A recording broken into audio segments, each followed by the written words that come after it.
The entrance of the underground bunker of the compound of embattled Pastor Apollo Quiboloy is likely to be found soon, according to the Philippine National Police. In a press conference, PNP spokesperson Colonel Jean Fajardo says the authorities' ground-penetrating radar is detecting signs of life in an underground area spanning 20 to 30 meters from the ground. Dahil gumamit na nga po tayo noon ng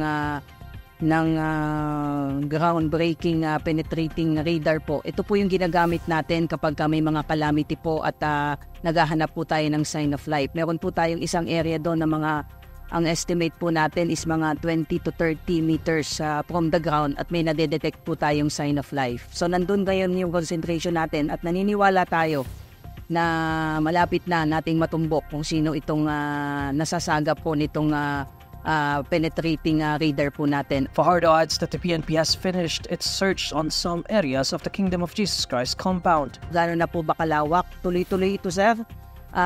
Hindi pa natin masabi kung ilang percentage but definitely may mga tapos na po tayong